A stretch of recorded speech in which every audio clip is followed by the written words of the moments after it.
Baiklah, Assalamualaikum warahmatullahi wabarakatuh. Perkenalkan, nama saya Nurul Huda dari jurusan PMM 5 semester 7. Di sini saya akan menjelaskan sedikit mengenai tentang teorema 5.6.5, yaitu teorema inverse continue.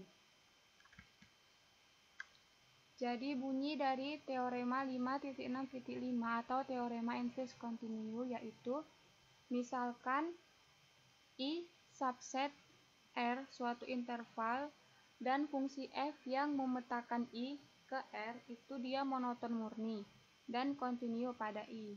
Maka fungsi G inverse dari f adalah fungsi monoton murni dan kontinu pada J sama dengan Fi. Bukti. Jadi yang pertama kita lihat dulu bahwasanya f itu fungsi naik murni. Karena f kontinu dan I itu adalah suatu interval, maka menurut teorema pengawetan interval yaitu teorema 5.3.10 yang menjelaskan bahwa J itu sama dengan Fi suatu interval. Selain itu, karena f naik murni, maka f itu injektif pada I. Maksudnya injektif itu dia hanya satu aja, tidak dua. Misalkan kita membuat suatu garis gitu kan. Itu kalau misalnya dibuatkan horizontal ataupun vertikal, nah itu nanti bakal dia tidak akan menyatu gitu.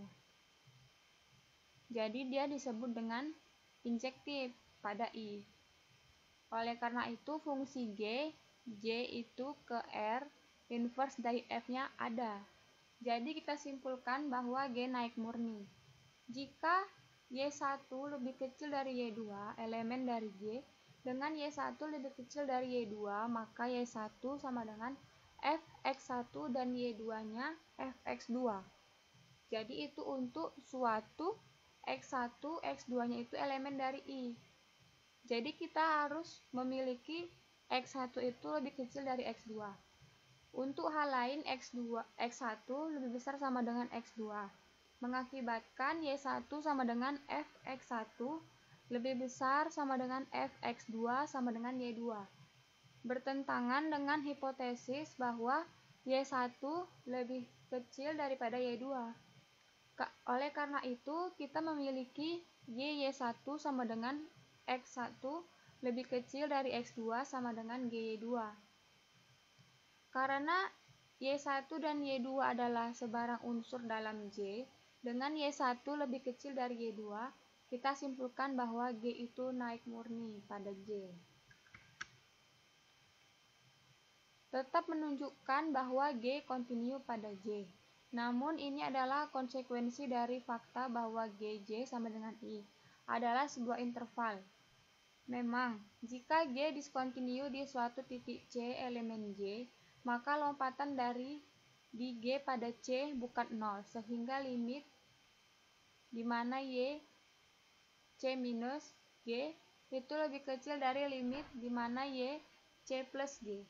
Jika kita memiliki sembarang bilangan X tidak sama dengan GC yang memenuhi limit di mana Y-nya itu C minus G lebih kecil dari limit di mana Y C plus G. X-nya itu lebih kecil, maka X memiliki sifat bahwa X itu tidak sama dengan GC untuk sembarang Y elemen J.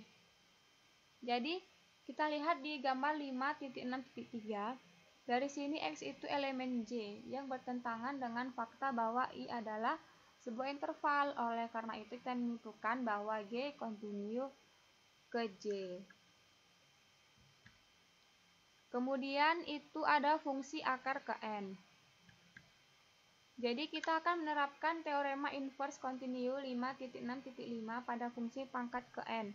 Kita perlu membedakan dua kasus. Yang pertama yaitu N-nya genap dan yang kedua N-nya ganjil.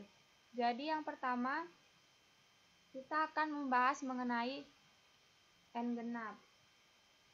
Jadi untuk mendapatkan fungsi yang benar-benar monoton, kita membatasi perhatian kita pada interval. Nah, ini adalah contoh gambar yang pertama, yaitu gambar 5.6.4, yaitu grafik untuk fx sama dengan x pangkat n, atau x lebih besar sama dengan 0 dan dia n-nya itu positif. Kemudian yang satunya lagi itu gambar dari 5.6.5, yaitu gambar grafik dari gx sama dengan x pangkat 1 per n, atau x-nya itu lebih besar sama dengan 0, nilai n-nya itu positif. Kemudian kita akan menunjukkan bahwa y sama dengan 0, tak hingga. Kita biarkan y itu lebih besar sama dengan 0 menjadi sembarang. Oleh properti Archimedes, terdapat k elemen n sedemikian rupa sehingga 0 itu lebih kecil sama dengan y, lebih kecil dari k. Sejak f-nya f0 sama dengan 0 lebih kecil sama dengan y, lebih kecil dari k, dan lebih kecil sama dengan k pangkat n. Itu hasilnya fk. Jika mengikuti dari teorema nilai antara Bolzano 5.3.7 bahwa y elemen dari j. Karena y itu lebih besar sama dengan 0 bersifat arbitrer. Jadi kita menyimpulkan bahwa j itu 0, tak hingga. Kita menyimpulkan dari teorema inverse continue 5.6.5 bahwa fungsi g yang inverse ke fx sama dengan x pangkat n di atas i itu sama dengan 0, tak hingga, meningkat secara ketat dan kontinu pada j sama dengan 0, tak hingga. Kemudian kita biasanya menulisnya itu dengan gx sama dengan x 1 per n atau x sama dengan akar dari nx. Untuk x lebih besar sama dengan 0, yaitu n-nya genap. Dan kita panggil x-nya sama dengan akar nx dan n-nya genap. Fungsi g disebut fungsi akar ke n atau n genap. Nah, jadi kita lihat dari gambar 5.6.5, karena g inverse ke f itu kita memiliki g fx sama dengan x dan f. Gx sama dengan x untuk semua x elemen dari 0, tak hingga. Kita dapat menulis persamaan ini dalam bentuk berikut, yaitu x pangkat n dipangkatkan lagi 1 per n.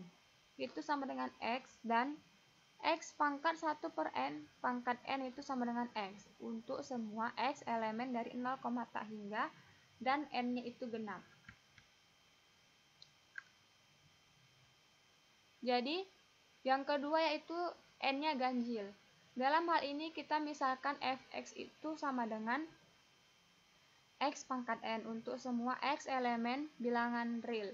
Lihat 5.2.3. Jadi yang pertama f-nya itu kontinu pada r.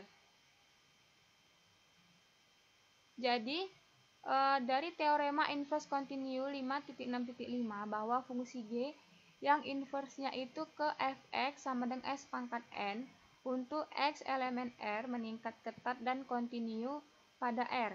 Kita biasanya menuliskannya dengan gx sama dengan x pangkat 1 per n atau gx sama dengan akar nx. Untuk semua x elemen r, n-nya itu ganjil dan dipanggil x pangkat 1 per n akar ke n dari x elemen r. Fungsi f disebut fungsi akar ke n atau n ganjil. Di sini kita mempunyai bahwa x pangkat n itu dipangkatkan lagi 1 per n itu sama dengan x, dan x pangkat 1 per n pangkat n itu sama dengan x untuk x elemen r dan n-nya itu ganjil. Nah, ini ada dua gambar. Yang pertama, gambar pertama yaitu untuk gambar 5.6.6 itu gambar grafik untuk fx sama dengan x pangkat n atau x elemen r dan n-nya itu negatif. Kemudian satunya lagi gambar 5.6.7 yaitu grafik untuk gx sama dengan x pangkat 1 per n atau x-nya itu elemen r dan n-nya itu negatif. Sekian dari saya. Terima kasih.